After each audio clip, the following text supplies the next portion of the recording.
I have a resume. Do you want it? I'm trying to get a job today. But are you really? I'm riding my bike there. Where? Shish kebab. I've never ate it. Wait, on Leesville? On 6 Forks. That's the What is it? It's a shish kebab house. It's Mediterranean. Mediterranean. Yeah, you get gyros and Dave Goodwin. All right, here we go. See, you can tell I lectured because if I lecture from my computer, I can mark on the screen and circle stuff, and so I was all into it. There you go. So you've seen this one. You're prepared. I've seen this one 3 times now, 4 times now. So imperialism in Southeast Asia. Here we go. We were in India before this, and since it's so close by, let's just go see what the neighbors are doing. So off we go. Imperialism in Southeast Asia primarily motivated by a desire to control trade routes between India and China. They were never going to conquer, invade China. I mean, that's just a realization. But you can still influence countries that are that large and sort of have them bend economically towards you if you can mess with their trade as well, because China's going to trade stuff then, now. But if you can pick off pieces of their markets, then you can hurt them that way, or you can allow them to, or kind of, what's the word? Nudge, motivate them to come deal with you. So this was just to get in the way of Indian and Chinese trading routes. So why not? All right, there's all the different colors for all our different, Singapore, Britain's created port in Singapore, centrally located. It's right there, smack dab in the middle of all those islands. It's an excellent port with respect to connectivity. It's also, for a while in contemporary history, in the contemporary world, was the model government, because Singapore is a city and a state. What makes it a model government? Just how it works, the way it functions, just everything about it. How does it Yep, but it has other components that work well, and it just works. There's less bureaucracy than America slightly, but it also helps that it's just Singapore. Like, that's the country too. It's very diverse and they have all different languages. Yep. It just works. So It just works. Not time today. Britain gained control of Burma, right there. See, I circled Burma, and gained control of these goods: rubies, jade, teak, ivory. Excellent shipbuilding materials there. Teak, not jade. But the teak is kind of good. So they gain control of that. Now these have significance. Well, rubies are rubies, but the jade has significance also in this part of the world with respect to their culture and ceremony. So it's a nice little way in there. And I think jade's kind of cool. Yes, sir. what tree is teak? Teak. It's a teak tree. Yeah. Like What mahogany. teak is good for building ships? It's just dense. It's just good wood. Wouldn't you want light for ships? No. The air makes the shit buoyant, not the wood. Yeah, light. No, because you want it to be able. You also want it to be able to withstand cannonballs, and those types of things as well. Teak, it's also good. Now remember, there's more than one part of a ship made of wood. That might not be the best wood for the hull. It'd be the excellent wood for the masts. Excellent wood. I mean, so there's other reasons for it. Not to mention the fact that England. We'll talk about England. Pretty treeless. Okay. Also, two things much more akin and much more important towards industrialization and things of that sort is rubber and tin. Those trees, Men. just like it was like. No, never mind. No, never mind. I cracked myself up. All right. Tin is it's malleable. You can use it for insulations. You can use it for conductors. You can use it for all sorts of things. It's not as heavy. The fact that it's naturally occurring means there's less of a process involved to work it out, less chemistry, and it's a metal. All metals have use. Okay. Except for like, oh, no, there's no use for that. No. All right. After the French lost India to Britain, they focused on Southeast Asia with Siam, now Thailand, right? Or Myanmar. Myanmar. Myanmar. I thought that was Burma. They did Myanmar. Oh, okay, one of those two. Yeah, all right. Siam is Thailand. Yeah. Home of the King and I. If you've ever seen that musical, it takes place in Siam. And French Indochina. And again, this served as a buffer between the English and the French. That's what they wanted. I may have lost India, so I'll just go east as my lovely arrow shows you. And I'll, take that. So because you know the French are in Vietnam, because if you look at the Vietnamese language, there are French tones and words and stuff. Wait, Mr. Stone? Yeah. On that last slide, did the French conquer Siam, or with Siam conquer something else? This is just the buffer. They conquered this and they left Siam alone. It's like with Siam as a buffer. It's like, wasn't Siam also pretty perfect? Probably. Pardon me? It's like the place between the two Koreas, the demilitarized zone. Oh, I know you're talking about. Oh, yeah, but that was man-made. Well, Oh, yeah. yeah, okay, all right, yes. Yeah, it's like Poland. It was a buffer between Germany and Russia. That's why both countries wanted it. No, I know this is poorly punctuated. So focus on Southeast Asia. Yes, comma. With Siam acting as a buffer. Okay, good question. All right. Everybody out there okay? You alive? Excellent. I see France. France conquered Vietnam after Christianity was outlawed in the region and missionaries were executed. Let's go. So, why France? Think about it. Context.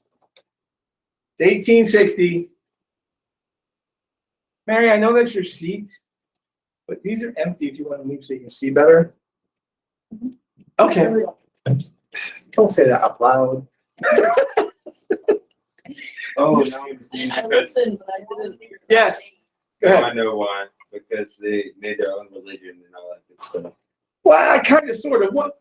Wow. Remember, France had that whole revolution, and during that time point, yes, during the Reign of Terror and the reign of Robespierre and all that kind of stuff, they changed the calendar and turned Notre Dame into a cathedral of learning, and like the days were like, I don't know, a day was like so many crazy hours long, and there were like 10 days in a week, and they did all sorts of stuff to time and space in a way. I'm not being real.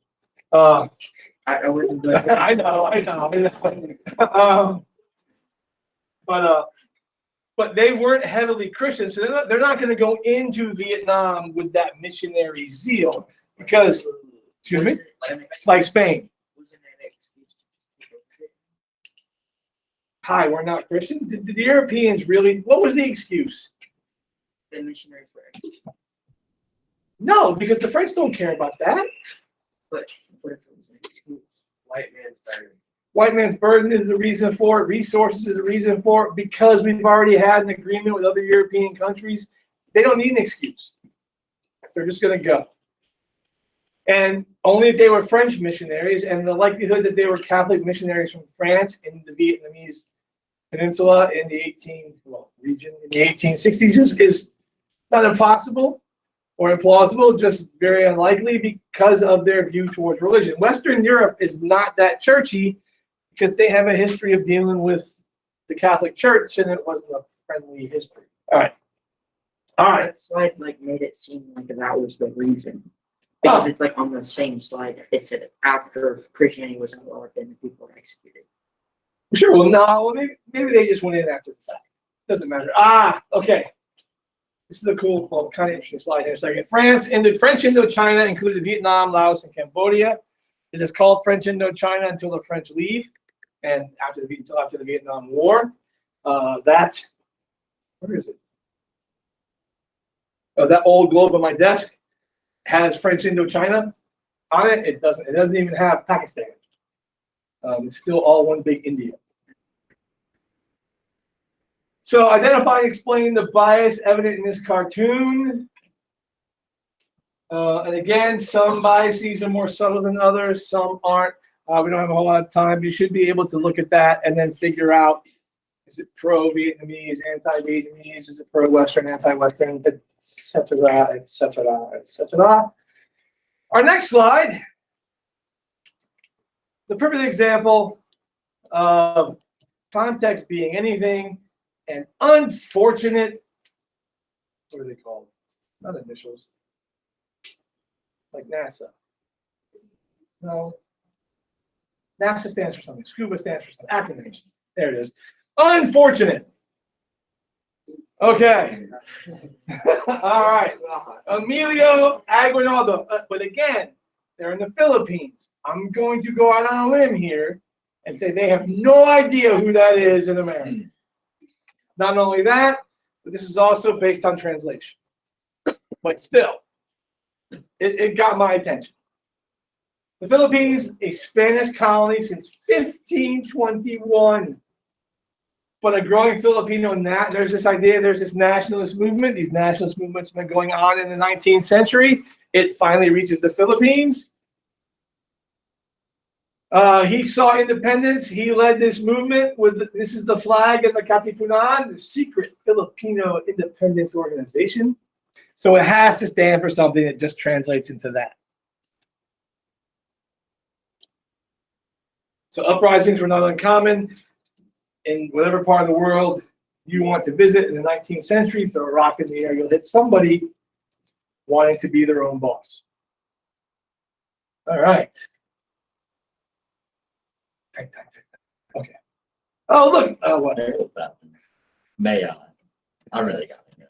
Oh. In 1898, after the Spanish-American War, hey, the U.S., we acquired the Philippines from Spain.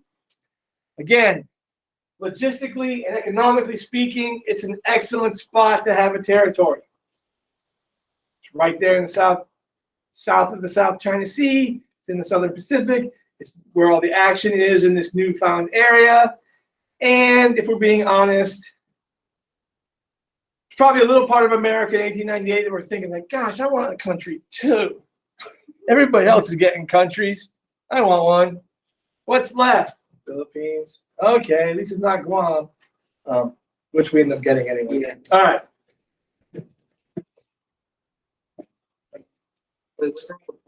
It's just a tiny rock in the middle of nowhere. That's where Hamilton. Hamilton was from, no, he's from the Caribbean. Guam's in the Pacific. It's, yeah. Aren't there bigger ones? Sure.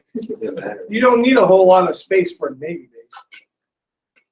Because, your hardware is in the water. Did they want it to keep it on Russia? Like, Guam? No, Guam is like, Alaska would have been better. which, and it was. All right. We could not leave the Filipinos to themselves. They are unfit for self-rule. President William McKinley. There's our lovely social Darwinism and white man's burden and all that stuff rearing its head. All right, moving on. I don't care about that. Next. Oh, yeah. So in 1902, the United States brutally crushed another rebellion by Filipinos. The Philippines remains an American colony until 1946. World War II ends. Thank you very much. We liberated you, and now we're going to leave. Because decolonization is a big part of the world after World War II. But the bases stayed there until, I want to say, turn of the century. That's when they finally left the Philippines. I think. I know submarines did. That's really all I care about. All right. Our fighting blood was up, and we all wanted to kill Filipinos. They shoot human beings, beats rabbit hunting, all the pieces. All right, so there's no second question. The more of this person's slides I read, I start getting a feeling. I start getting a feel for this person. All right. The Philippines are ours forever. This is what one senator said.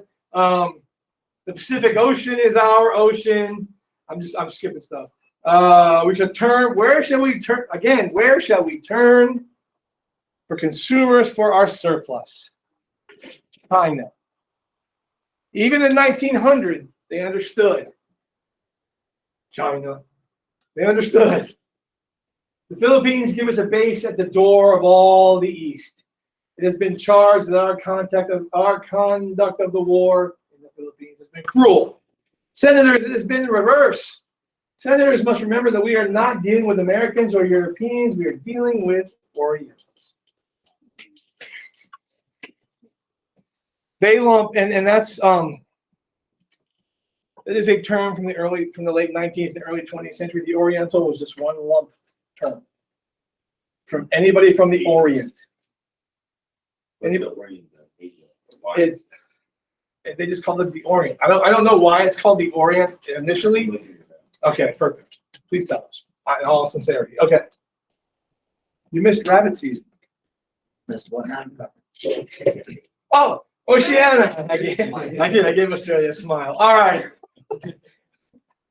Okay. Imperialism in Oceania. Look, I'm king of the islands. I should have joined the train. All right.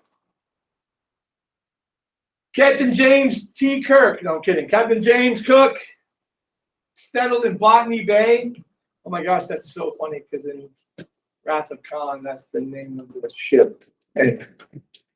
In 1770, English Captain James Cook landed in Botany Bay, Australia, and declared it terra nullius.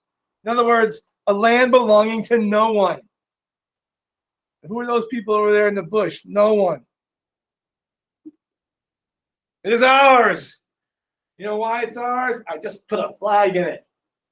When you have a flag, you control it. That's why we own the moon. We got a flag in it. You darn right. That is our moon. No one else. You see what happened on Mars today? Yeah, They flew a drone, yeah. like a helicopter. Like they flew a drone on and landed it on Mars. The helicopter. They should have them put a flag in Mars. So They should. Yeah. Drone. They should fly up a whole other package up there just for an American flag. Just a flag. Yep. Yeah. I would take that. They should wear like 1,000 flags all over Mars. No, that's over. You don't need to flex that much. One flag on Mars, that's a big enough. That is our Mars. All right. In 1770, oh, I already said that. In fact, Australis is Latin for southern. So now it makes that name less kind of unique. It just is what it is. So it's named for its geographical location. I think I just thought something. All right. Hi, John. The settlers of Australia. Migrants, mostly criminals, arrived in Australia and established the colony of New South Wales, and they focused on shepherding, sheep herding. Now, say what you will about a criminal, keep it to yourself. We don't know what types of crimes these people committed. There are blue collar and white collar crimes even back then. And remember too that debtedness is an arrestable and a prisonable, I'm making these words up, crime. So, no, arrestable. So these could be people who were there for any range of wrongdoing. But if you were going to drop people off, and there are a couple of groups of people, and I guess they're analogous, that you wouldn't necessarily think would be a bad idea to drop off if you wanted to get a colony up and running, that's criminals and or pirates. Because they're resourceful people. And they would get stuff done. So Why don't we do that in every single give us time. We got enough prisons.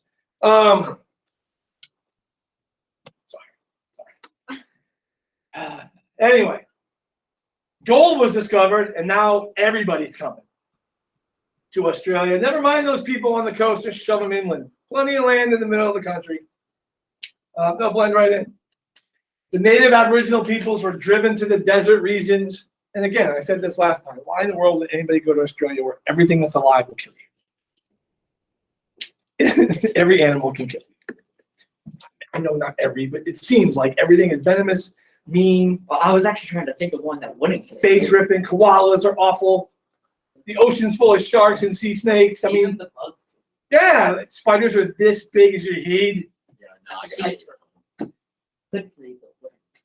Yeah, dude. If I saw one of those, I'd start throwing. The turtles, The the huntsman spiders. yeah, tears, yeah, unabashed whimpering, yeah, just no. Like, if it was in my house, it's his house now. I'm not fighting that thing. No. You know, there's a spider in Africa that's the size of a dinner plate. No, it's I don't know the lion it's breed. a Brazilian like bird spider. That's A spider that can catch birds. You just do you. Most spiders, like, any bigger than- I have a standard rule, like snakes bug me more than spiders, because typically, if it fits under my foot, I don't fear it. But those don't fit under my foot. I I would go, so much rather grab a snake and let it bite me than have a spider crawling all over me. no. okay, all right. Anybody out here want to weigh in on the gentlemen on the spider snake fearsome thing? Anybody seen any of these gigantic things? That's not- Or at the zoo, at the science museum? Okay, all right. Okay, yes. I literally had a dream or a nightmare last night that there were like snakes in my path. Like I was running, there were just snakes everywhere. That is my worst I'll nightmare. have a snake encounter. So you and Indiana Jones? That would be, Yeah. okay. All right. All right. New Zealand settled by herders and farmers and whalers.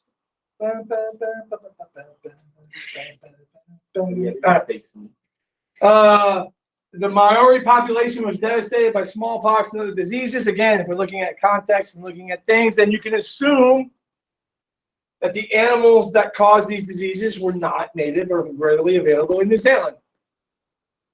New Zealand. It's Australia and New Zealand. It's also your.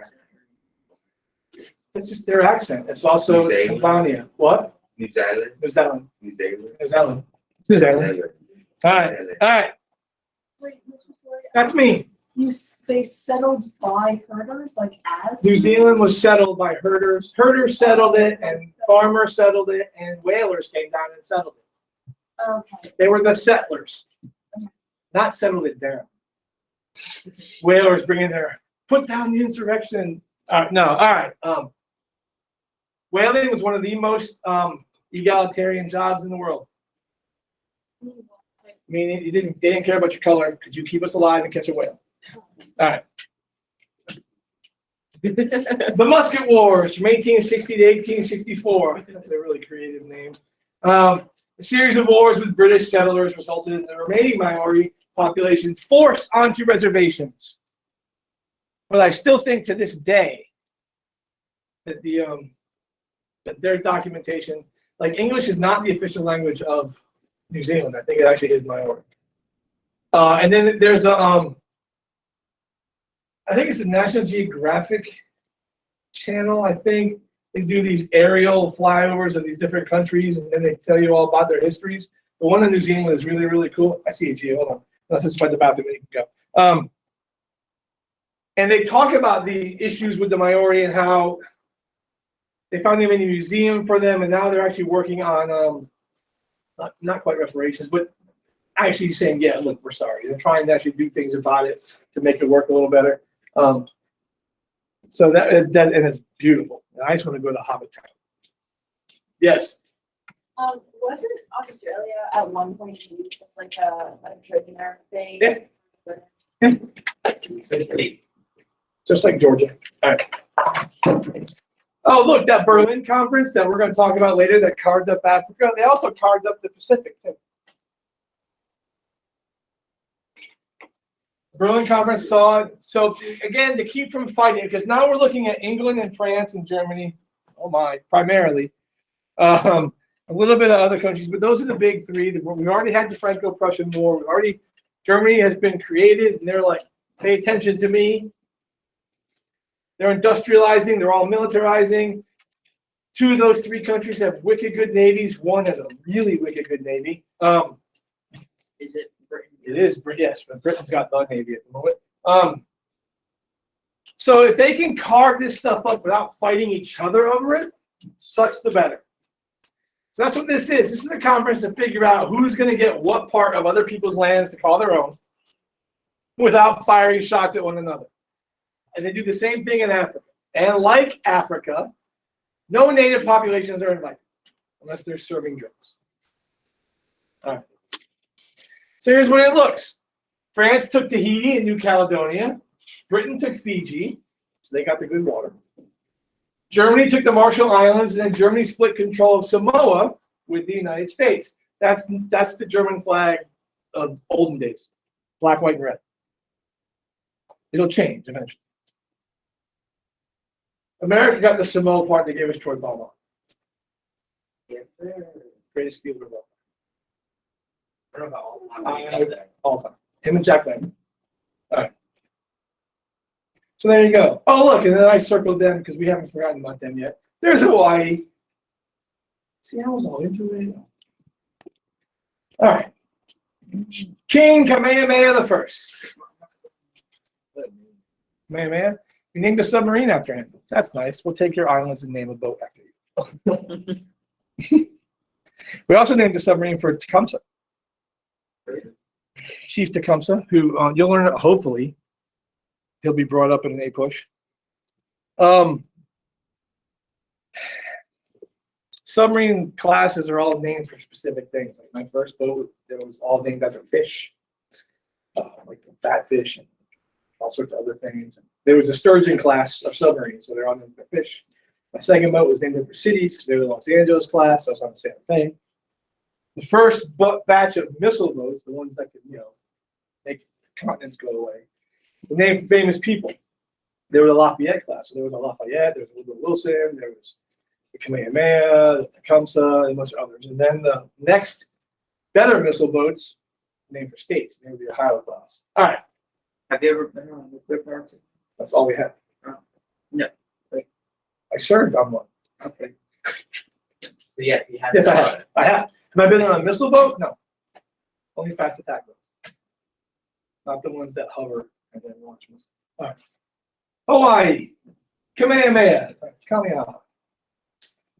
After James Cook visited Hawaii, because everybody needs a vacay, the British helped establish a native Hawaiian monarchy that unified the islands, which, again, offers you information that these islands have not always been one singular body. They've been microstates or separate nations, but not one country, so to speak. James Cook, he solved that problem. And they make themselves an island. All right. Hawaii. And then here you go. Why is Hawaii important? Because it's right in the middle. It is a pit stops between the United States and Asia. If China is our target economically, Hawaii is essential. It's the flying J of shipping. It's where you're going to refuel. It's also a nice place to put a naval base. Just ask the Japanese. But it's just a nice way to connect both hemispheres. And we send missionaries to Hawaii. We send troops to Hawaii. And we send fruit plantation owners to Hawaii. And they slowly increase control of these islands. And then we annex Hawaii as a territory in 1898. Again, under the presidency of William McKinley, our great imperialist president, it seems. Gia, then Campbell. Was the attack on Pearl Harbor there? Yes. Yes. What is so annexed? Like what does it mean? To annex means to bring in and make it your own. That like by force. It can be. That's more of a conquering. It's more like paperwork. Just fill this out. Yes. Were the British just like win by Well, this is 1898. By then, they didn't care. Cook was earlier. Yeah, Yeah. but I mean, still, Yeah, but they got other things going on. that's true, and also that's really Correct. All right. And they had Singapore and Hong Kong by then. Because we got to get to the opium wars. How did they even take Hong Kong? Is it like right off the coast? China. And we'll get into that on Wednesday. Well, there's a little tease right there. All right. Africa. Whenever we think about imperialism, this is the first place we go. So I like the fact that it's actually the last place we go in this course. And there's England munching on Africa. They weren't alone. It was a pretty big cookie. All right. We got to that. Land, but not necessarily people. This is definitely a French political cartoon. I'm only assuming so because Africa is written in French. There they are, all carving and getting themselves a slice. It's all good. With Bismarck sitting there carving up Africa. Oh, nice. Youngest guy at the table. The Industrial Revolution in Western nations brought dramatic changes to Africa. True. Any other events in the history of the world bring dramatic changes to Africa? The slave trade, which one? All of them. I'll take that for an answer. But to be specific, you'd have the West African Atlantic slave trade, and then you'd have the Indian Ocean slave trade. What else? Not yet. We're not there yet. Trade route. What? Saharan trade route. What else impacted and changed Africa's trajectory in history? Islam.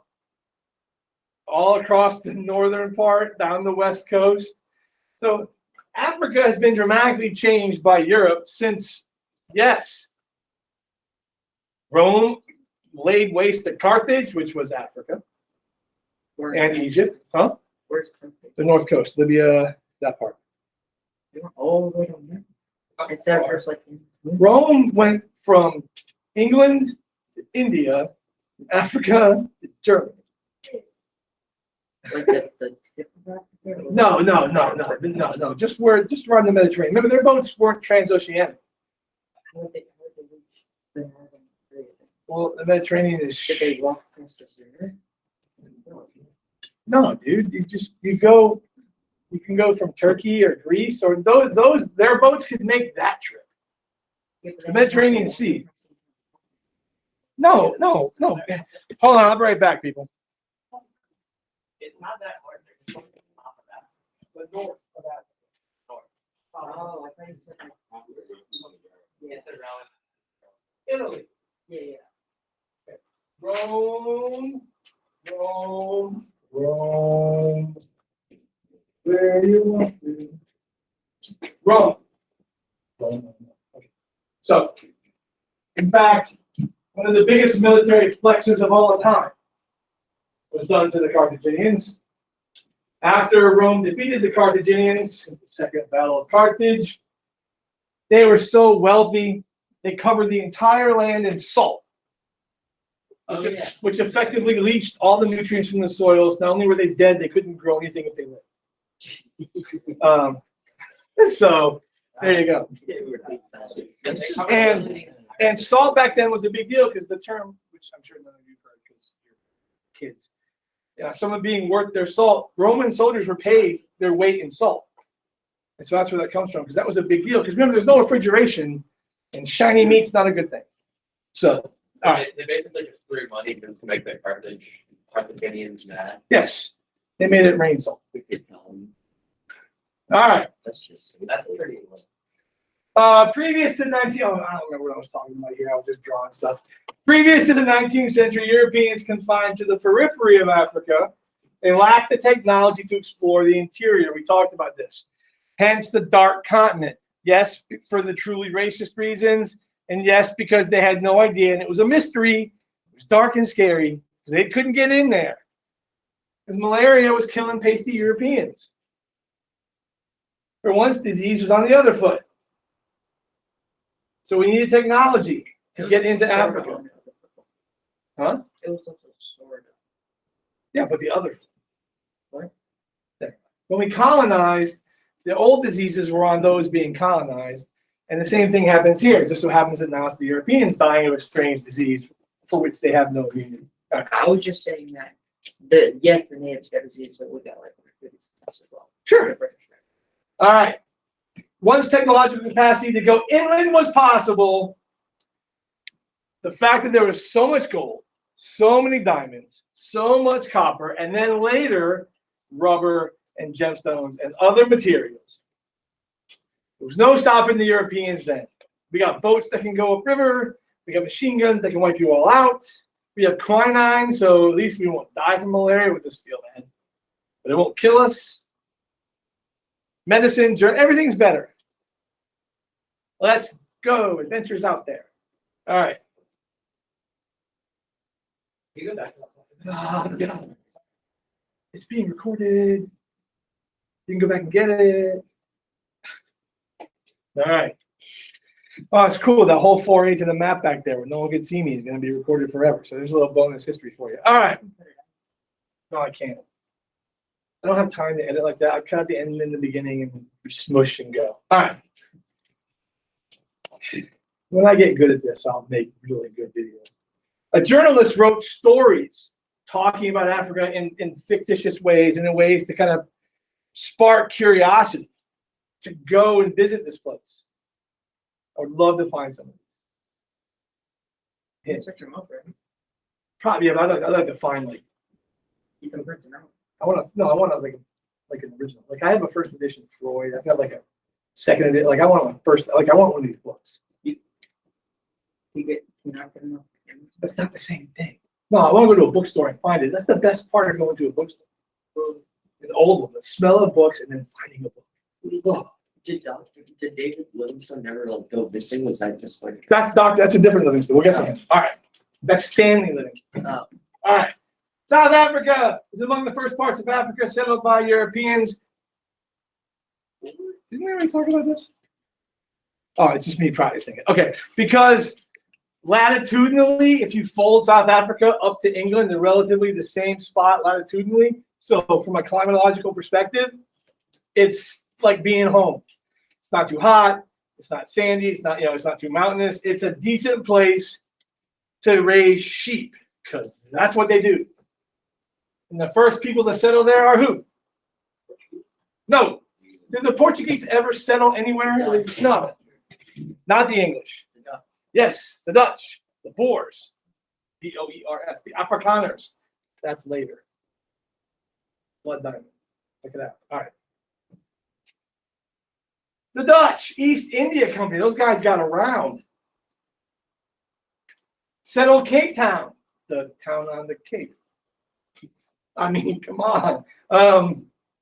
As a supply station. Again, remember, there's no Suez Canal yet. So if you're coming from the Netherlands, it's all the way around Africa to India. Because we now know you can't go that way without running into South America. So, and then settlers show up and they're called either the Boers or the Afrikaners. I don't know why. They're called the Boers. Afrikaner becomes a derogatory term later.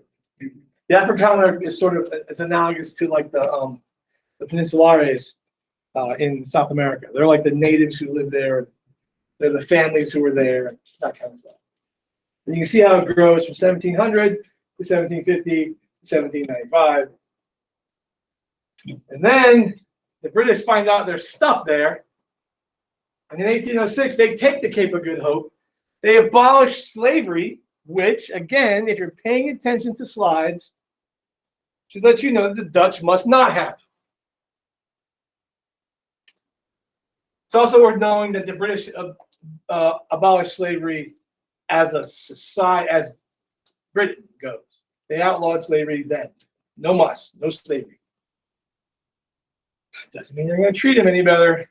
Just not going to own them outright. And drove the Boers further inland in what was called the Great Trek. Even their names sound more gallant than a Trail of Tears.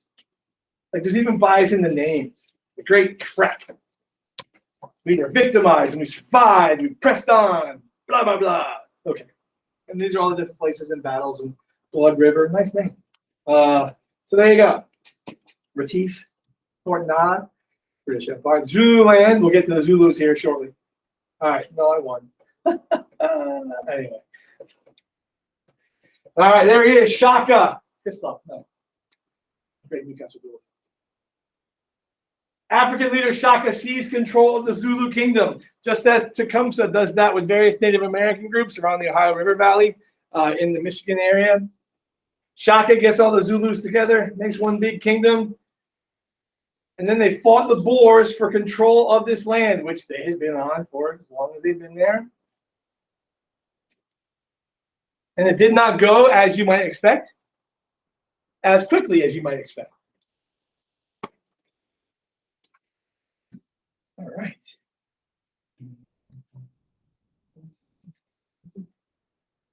Who's the host of people that we say in between Cape Town and Wharton? So, Xhosa? Yeah. We'll get to that too. It's speaking clicks. They do like that, and they have a different sound that make different. All right. Strike an enemy once and for all. Let him cease to exist as a tribe, or he will live to fly in your throat again. So they were not going to just keep the English away. They wanted the English gone permanently, or else they'll keep coming back like a fly. Like a weed. Who was Shaka's intended audience? I think we know. But if you don't, practice.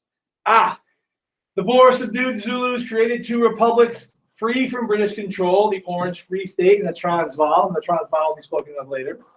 Again, Orange, as in William the Orange, who became King of England with his wife Mary.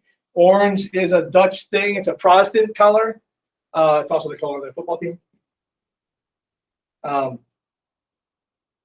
So that's the land they set up, and then Transvaal, and then you see the Zulu. Now, just because the Zulus are subdued does not mean they're eliminated. It just means they tamp them down. They squelch them for a bit. Peace has kind of been restored, so to speak.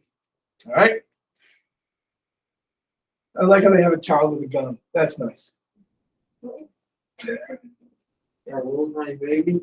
Hey, look. All right.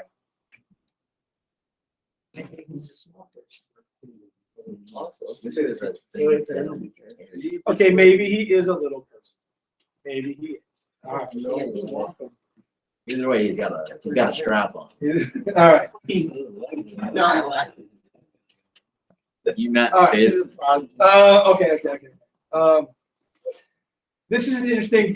This is from Moshe Show, who's a South African chief. Talked about how the British were one way, but the Dutch were the other. And before he met the Dutch, he thought all white men were honest. All right. It's interesting. Here we go. So, in 1879, the British defeated the Zulu forever after several bloody battles, including the Battle of Isandlwana, which the Zulus won. There's a movie that came out in the 60s called Shaka Zulu. That's about that battle. I think Michael Caine's in it. A bunch of other people are in it. I'm trying to think of any movie. Oh, he's Alfred in the Batman reboots. Oh, With Christian that guy, Bale. and he said, that's not what I said. Yeah, the one with those. Yeah, he's Alfred Nosman. So yeah, it's like that's like an English personality in that. Because he's English. Yeah. Okay. So was Alfred. All right. The Xhosa people of South Africa resisted British rule with the Great Cattle Killing Movement. They actually killed their own cattle in the hopes of starving the British out so the British would leave. That's commitment. It cost them 400,000 lives. They killed 400,000 head of cattle. Like it was an unmitigated failure. Like I get it. I understand the thought behind it, taking away food. But it was unsuccessful. But they tried. British could just import. Right. And that's what ended up happening. There it is. In the face of British imperialism and in the grips of a terrible disease that had claimed thousands of lives, again, this goes back. A young girl claimed the spirits offer her a command: tell that the whole community will rise from the dead, and that all cattle now living must be slaughtered. 400,000 cows were slaughtered. 40,000 Xhosa died of starvation, making the British goals easier to achieve. This idea, they didn't like- Okay, again, stop putting 21st century heads into this. Stop. But even then. How much contact do the Xhosa have with Europeans? They just don't know anything other than what they know. No one knows anything other than what they know, whether it's us or them. All we know is what we know. It seems like an oversimplification, but their world works differently. And this is a foreign entity that they've got to figure out. I mean, 10 years, 15 years, 20 years to you seems like a lot of time because that's longer than you've been on the planet. But from a cultural standpoint, that's not enough time to figure out how this works. It's not enough time to change anything. Change takes patience, and we're pretty devoid of that in this country at the moment. All right, British businessman Cecil Rhodes founded the De Beers Consolidated. That's right, De Beers, the diamond people. The biggest racket on the planet. It's a scam, gentlemen. Don't fall for it. It's a scam. Diamonds are cheap. Diamonds are cheap. They're not rare. Very. They actually made up the whole idea that it has to be a diamond band for an engagement. All marketing. There is no cultural or historical significance to a diamond. Just business. Good business, but business, yes. I did. I lobbied hard for an actual rare stone. I wanted to get her a sapphire ring. One, it's rarer than a diamond, and two, it's far prettier. But it's so embedded in our culture that no, it must be a diamond. What sapphire were you like going for? Like a multicolor or just blue? Blue. Additional blue sapphire. They do something called forced scarcity. You know, it's how banks work today. You want to control inflation, you limit how much money is out there in circulation. Not in our wallets, but how much money banks have to lend money. They limit how many diamonds are available to be sold. That way you keep the cost up and you keep demand up. Yeah. Yes. All right. So he did this to gain control of the Orange Free State and of all the diamond fields. He actually gets a country name for him later, Rhodesia, which is now what? Anybody? Anybody know what the country Rhodesia is now? Wait, where is it? Africa. Oh, it's not there yet. Where would it go? Thank you. Right around there. South Yep. Africa. Zimbabwe. I just guessed. I swear. Zimbabwe was I looked it up Rhodesia. and then All right. scrolling around. I swear. All right. No worries. And from 1899 to 1902, the British South Africa Company seized Boer lands in the South African War, or the Boer War. This went on for a while. Note you got British soldiers, Dutch soldiers. Gonna go with the cannons, I think.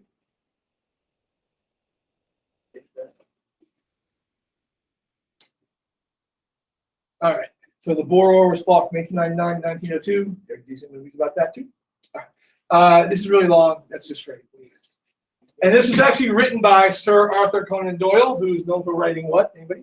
The Great Boer War. Sherlock Holmes. There you go. All right. I'm on fire. Yes. Just from 1899 to 1902, Britain and the Boers fought in the Boer War. All right. For control of all that land. All right.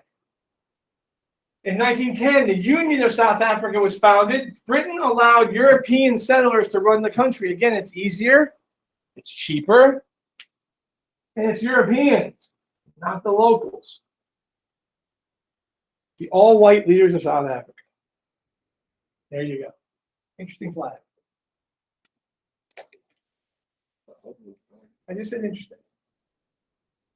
Beauty or ugliness, that's a relative thing. All right. Now we're going to go to the north of Africa, because enough time in South Africa. The north, Egypt. Notice it's very big back then. Is that because it had Sudan? Well, sure. But it was one of the first countries colonized by Europe, which kind of makes sense because it's been in contact with Europe since, yes, since the Fertile Crescent, the dawn of civilization.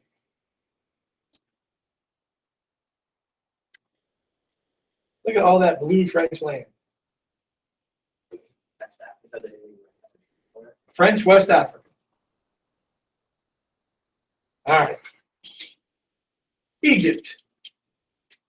Muhammad Ali broke from the Ottoman Empire and attempted to westernize and industrialize Egypt.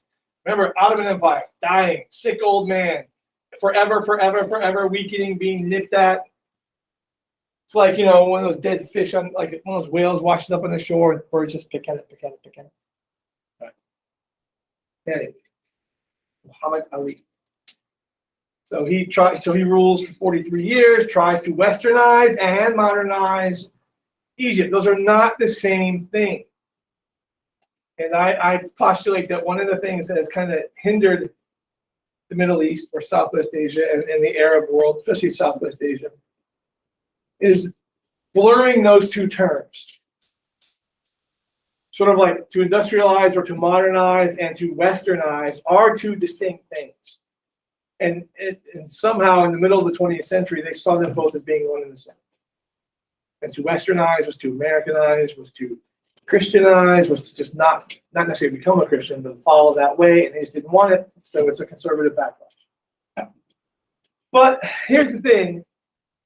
To industrialize and westernize your country or to improve yourself as an individual costs money.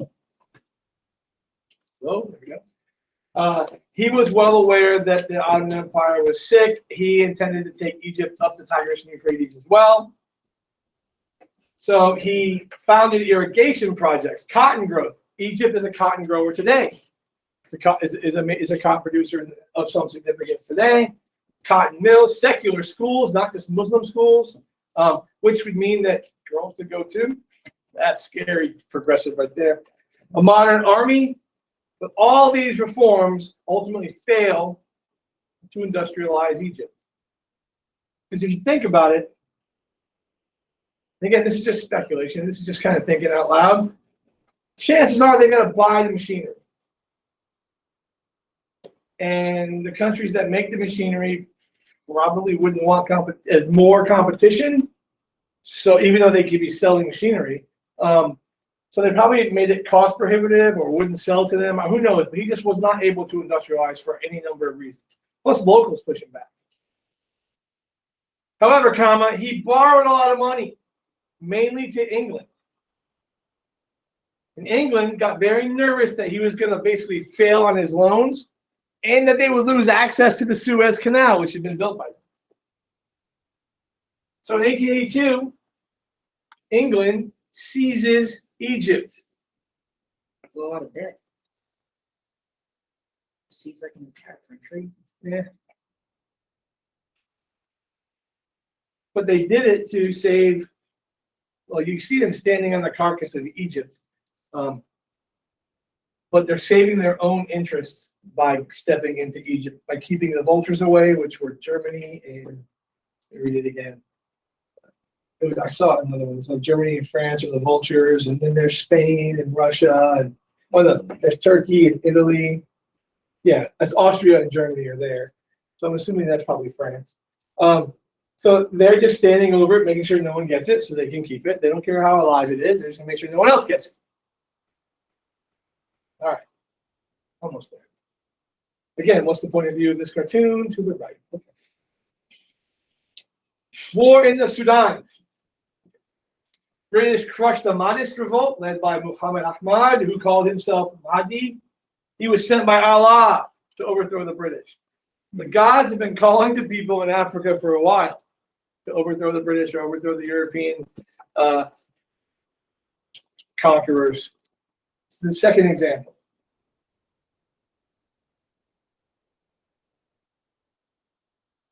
It's also important to note that there was resistance.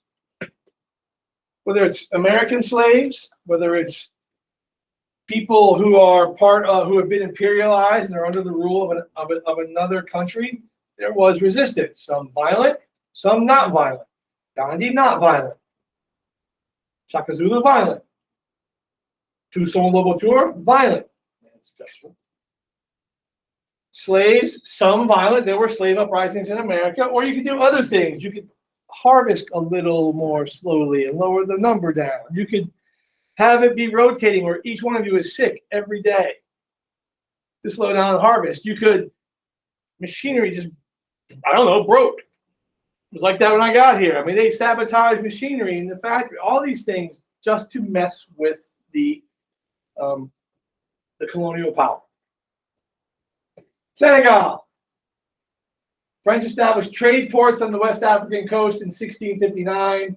They established more trade outposts. And then eventually, they're going to go full on empire. Like that. French West Africa, other parts of Africa, over there in India, up there in what is now, what's that? Jordan, Iraq, Lebanon, part of Turkey, etc. Okay. Morocco. What time frame is this? Huh? What time frame is this? 1800. That's the Middle East. That's the 19th century. Oh, okay. Yeah. I'm just wondering why this was they tell their reason. That was the old imperialism, the light blue. That's the new imperialism. All right. They don't have the Louisiana Territory. By the time they're in Africa, they're out of North America. Yeah. So when you were saying that, like the French owned the most land, but they didn't have the most people, does that mean that like there were not that many people in West Africa? Well, that's the Sahara. A lot of that's hair, does. Oh, Yeah. Unfortunately. So they begin moving eastward into the savanna regions of West Africa, and eventually they established French West Africa, and then they will end up dividing it into some countries that you may have heard of today. Oh, and they got Madagascar. That's right. France also conquered parts of Africa's east coast, French Equatorial Africa, as well as the island of Madagascar. That's great. You don't need notes. You can just go look that up on a map. Here's our man, King Leopold. Actually, that's not Leopold. That is Henry Stanley. Remember back in the day, Columbus was Italian, but he sailed for Spain. People would sail for whomever would pay them. People are exploring for whoever would pay them. This Brit was paid by King Leopold II of Belgium, so off he went. And he got them the Congo. Congo River Valley, claimed it for Belgium. Tiny, tiny country, big, big living space.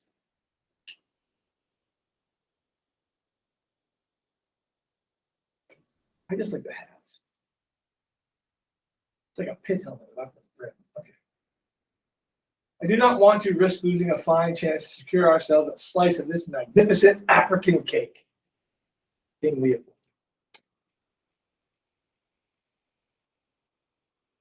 Again, from a purely historical perspective, Leopold's ghost is a fascinating book. All right. Belgium's King Leopold II ordered the construction of roads and rubber plantations. He, by whatever means necessary to get them to harvest the rubber, to get them to work, they did. And again, this is an instance where the infrastructure is built for the goods and for the betterment of the Belgians, not for the Congolese. Get the goods. The roads are like from the forest to the mines to the harbor to whatever. It's not to make the city great or the country great. It's to get my goods out of there. Brutal system of forced labor. If you didn't work, you lose hands. If you were in a war against the Congolese, that's what this thing says right here. All blacks saw Belgians as the devil of the equator from all the bodies killed in the field. You had to cut off their hands. King Leopold wanted all the hands sent back for proof that you killed them. And bring them in baskets. A village which refused to provide rubber would be completely swept clean, which seems counterintuitive. As a young man, I saw soldiers take a net, put 10 arrested natives in it, attach big stones to the net, and make it tumble into the river. Rubber causes these torments. That's why we no longer want to hear its name spoken. Soldiers made young men kill or rape their own mothers and sisters. Leon Pivez, a Belgian state official in the Congo. Under the reign of terror instituted by King Leopold, who ran the Congo Free State as his personal fief from 1885 to 1908, the population of the Congo was reduced in half. Now, yet with all that, probably not genocide. Because genocide has to be intentional. No, they didn't work. If they had worked or not revolted, they would live. Genocide is a planned extermination of a people. It's a plan. You don't have to kill anybody to be guilty of genocide. You just have to have the plan all set, ready to go.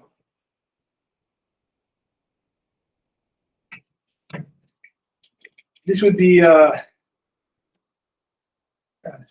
ethnic cleansing, maybe. But even then, it's not the same thing, because in ethnic cleansing, you're just trying to remove an ethnic group from where you live, and not necessarily by killing them. You just want them out. So it's just brutality, is what that is.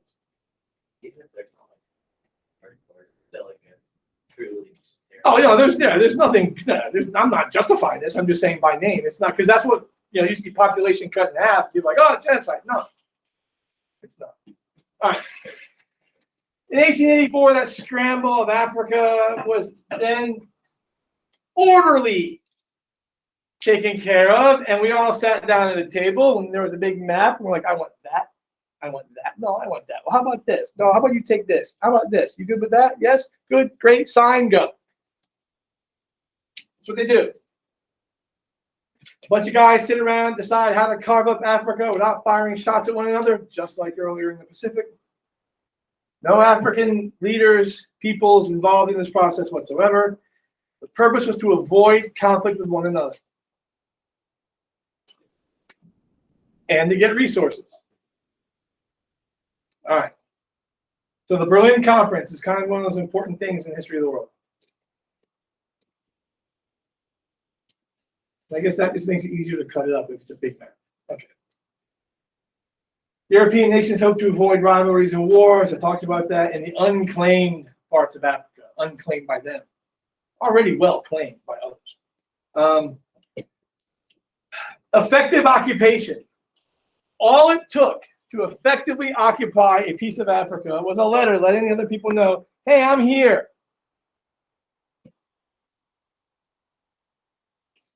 An area of unclaimed land, irrespective of who's living there. If I'm France, and I circled this, I'm going to go over here and say, hey, Britain, do you have this? I'm here. You guys can't come. You guys can't come. It's mine.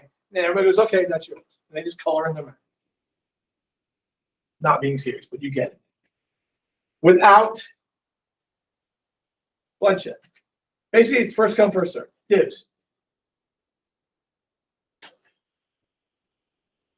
Some of these places were historically already part of the countries, like those countries who were first for old imperialism are going to have a head start and an advantage over Germany, Italy, because they're new to existing as a collective.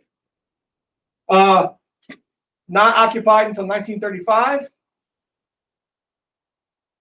Never occupied.